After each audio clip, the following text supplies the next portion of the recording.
Votre argent vous est présenté par la BCV et Helvetia, assurance et prévoyance.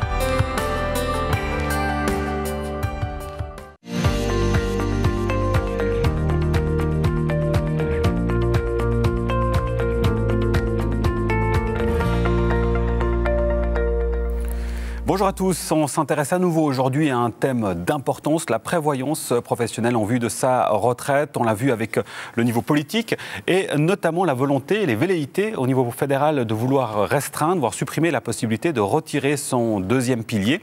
Mais une des questions importantes qui se pose, c'est de savoir est-ce que je souhaite pour mon deuxième pilier retirer tout le capital ou l'avoir plutôt sous forme de rente. On en parle avec notre expert Thierry Scherer. Bonjour Thierry. Bonjour. Alors, premier élément, donc avec ces deux possibilités, rente ou capital. Si on part sur la rente, à qui s'adresse cette solution essentiellement? Alors, si on part sur la rente, bon, tout d'abord, il faut déjà savoir que vous recevez chaque année un certificat LPP, ça veut dire un certificat de prévoyance. Sur celui-ci, vous avez vos prestations assurées, que ce soit à la retraite, en invalidité, en décès. Par contre, il y a encore un règlement de caisse de pension. Puis certaines caisses de pension, aujourd'hui, vous interdit déjà de retirer la totalité de votre avoir vieillesse. Donc il faut déjà contrôler si vous avez le droit ou pas de retirer la totalité. Voilà, donc ça c'est la première chose à faire. On sait si on peut ou pas.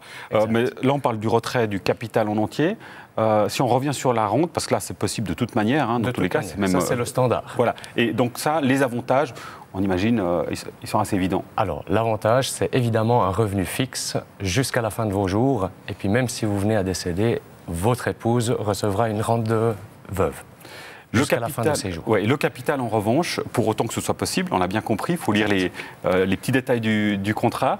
Ça s'adresse à qui? Il y a plus de risques, en tout cas. Alors, ça s'adresse à ceux qui veulent de la flexibilité. De plus en plus de gens, aujourd'hui, voient dans la retraite deux étapes. La première, entre 65 et environ 75-80 ans. Et puis, à partir de 75-80 ans, où ils estiment qu'ils voyageront moins, ils auront moins de besoins. Donc, ils sont aussi d'accord de gagner un petit peu moins.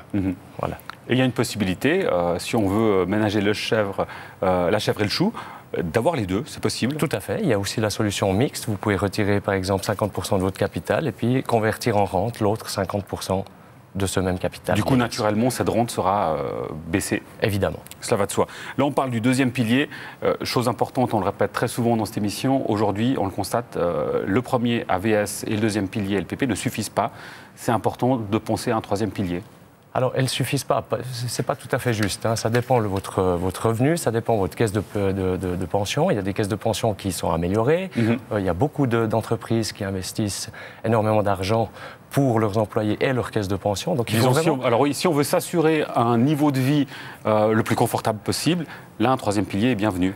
Il est toujours le bienvenu, mais je pense que ça passe toujours par une analyse de prévoyance, une analyse personnelle, parce que ça dépend aussi des besoins, des objectifs que vous avez dans votre vie. Alors, j'ai une petite idée sur la réponse que vous allez donner à ma prochaine question, mais je vous la pose quand même. C'est quel est le bon moment pour débuter un troisième pilier? Mais comme d'habitude, je vous répondrai toujours le plus tôt possible, évidemment. Mais par contre, en caisse de pension, il faut vraiment prendre conscience qu'on ne parle pas que de retraite. On parle aussi de cas d'invalidité. Il faut faire aussi attention pour les concubins, penser à enregistrer son partenariat, enfin, etc. etc. Donc un conseil en prévoyance est toujours le bienvenu.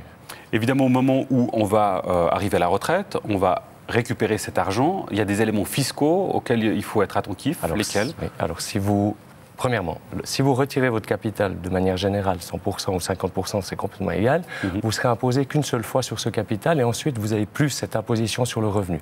Tandis que la rente LPP, donc la rente de caisse de pension, y compris aussi l'AVS, elle est imposée à 100% sur le revenu. Voilà, ça c'est bon à savoir, effectivement. Oui, et puis, de manière générale, quels autres aspects il faut avoir en tête et il faut connaître en vue de sa prévoyance? Eh bien, déjà, il faut se fixer des budgets. Budget avant la retraite, budget après la retraite. Les besoins des gens. D'où l'importance de connaître, en fait, finalement, le niveau de vie qu'on a aujourd'hui et de le comparer à celui qu'on peut et veut avoir à la retraite. Exactement. Et puis aussi, peut-être, sa faculté à gérer un certain capital, parce que c'est quand même des capitaux assez importants qu'on retire de la caisse de pension. D'où l'importance évidemment d'être bien conseillé. Est-ce que c'est juste de dire que plus on a un revenu qui est élevé dans la vie active, plus le contraste peut être grand une fois arrivé à la retraite? C'est tout à fait juste. C'est tout à fait juste. D'ailleurs, c'est le but de nos assurances sociales. les plus petits revenus sont proportionnellement mieux assurés que les gros. D'où l'importance d'anticiper un maximum et le plus tôt possible. On l'aura bien compris. Merci beaucoup Thierry pour ces précisions. Je vous en prie. Merci à vous pour votre fidélité. Le mail de l'émission, c'est votrargent@latélé.ch pour poser vos questions à nos experts. Quant à nous, on se retrouve la semaine prochaine pour un nouveau numéro de Votre Argent. Portez-vous bien. Ciao.